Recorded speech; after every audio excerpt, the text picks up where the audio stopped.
please, so we have information.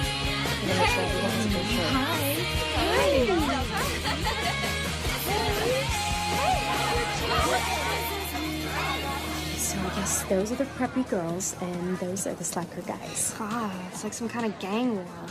Only really, really perky.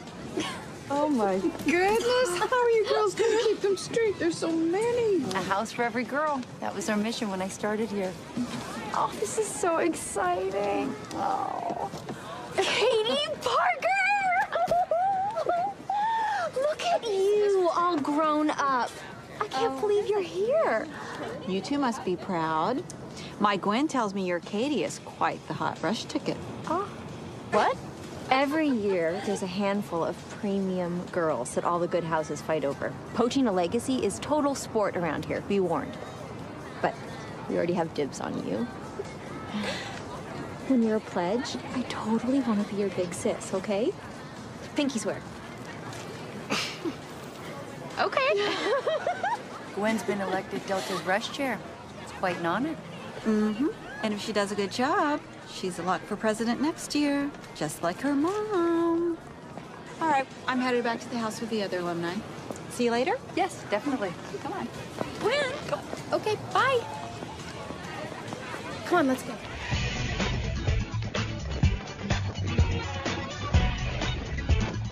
Alicia, what years have a fine you found in? 1902.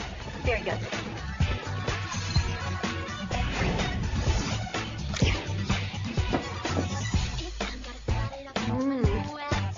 Want some breakfast? Help yourself. Good. Ugh. It's called moisturizer. Try some. Next. Ugh. The pores are enormous. They have this new thing called whitening toothpaste. Next. Half the founder, Kitty Cooper's hometown.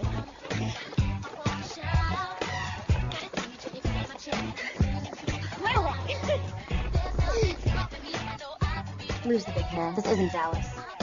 Bye. Eyebrows? Meet tweezers. Tweezers? Meet your worst nightmare. Next. Okay, future sisters. Get your lazy asses up. You're gonna stay in the bathroom.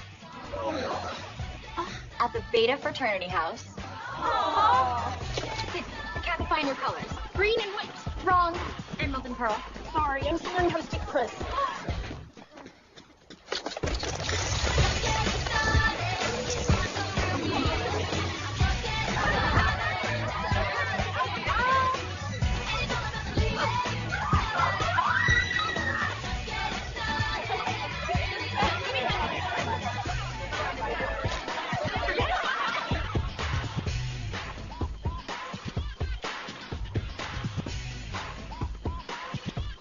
You know what? Don't change a thing. You just keep walking around looking just like that.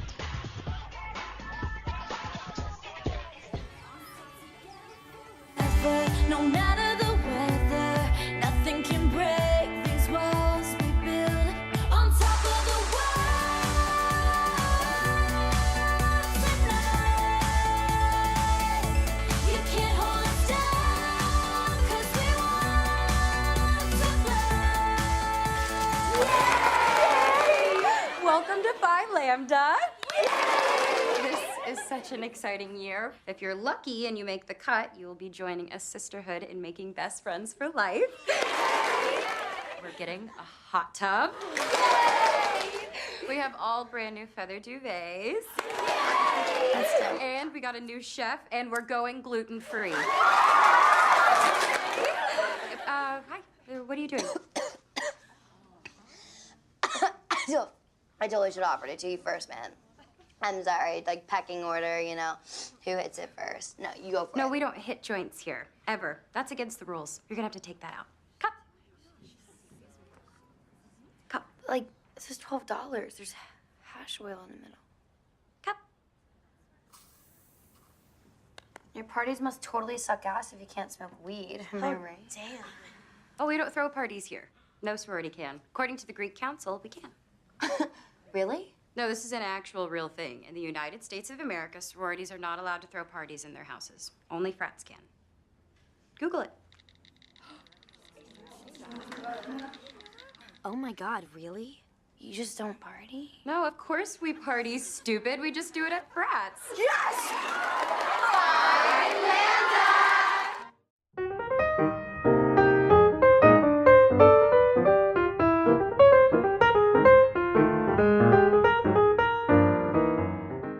I would say that people who aren't involved in sororities will assume that all we do is party, and they'll ask about living in the sorority house, and they'll assume that just because I'm in a sorority, I live in a house, in one of those big houses that you see on TV.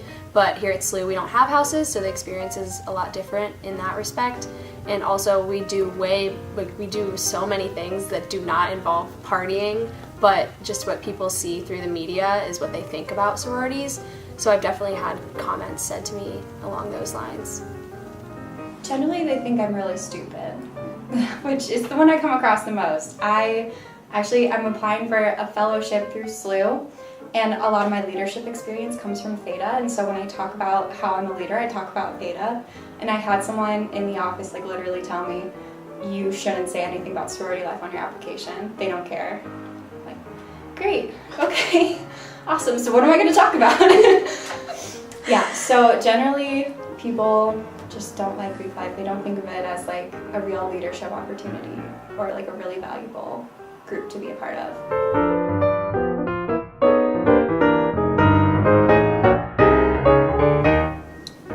I think one super important thing is that people don't realize is like how much we do for our different philanthropies, and that kind of work is done like year round. It's not just a thing we put on to try to show people that we care.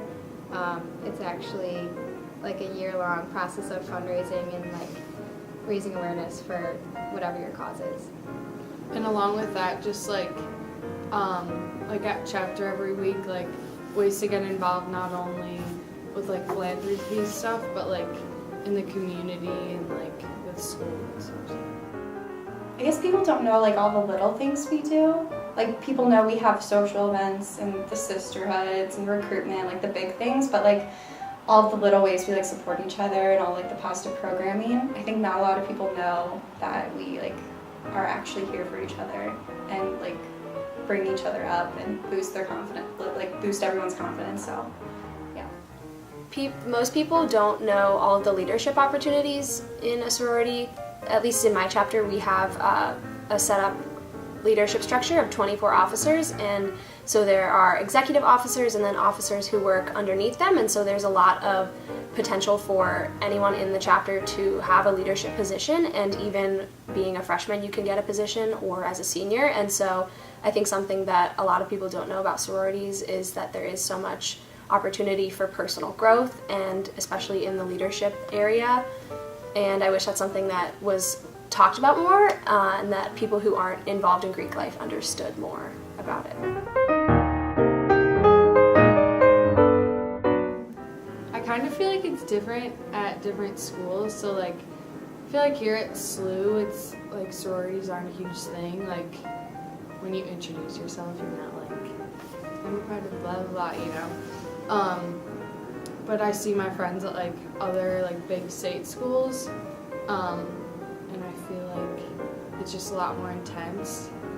So I kind of feel like it depends like where you go in the culture there. Okay. I think that at SLU we could do a better job of getting fraternity and sorority life members integrated with the rest of the SLU community, because I have heard from some people that they feel like it's kind of exclusive, or that they don't agree with the things that are done within the fraternity and sorority life community. But I think that comes from just not knowing about each other and crossing paths very much. So I think that having fraternity and sorority women and men interacting with people who aren't affiliated more often, and inviting them to come to our events and our philanthropy things, and us going to their philanthropy things and whatever they're doing, their service activities, and just making our community more cohesive, because we're all SLU students, we all have that in common.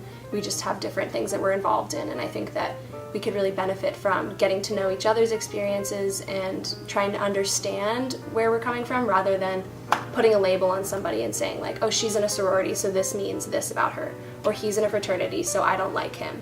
And instead of doing that, just trying to understand, like, oh, that's just part of who they are. She's in a sorority, that's just something else she's involved in. It doesn't make who she is.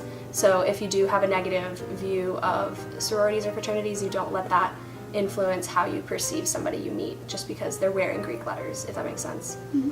So I think that within our SLU community, we could all make an effort to invite people outside of the FSL community to our events to get people more interested in the work that we're doing, just to build some bridges. It could be good.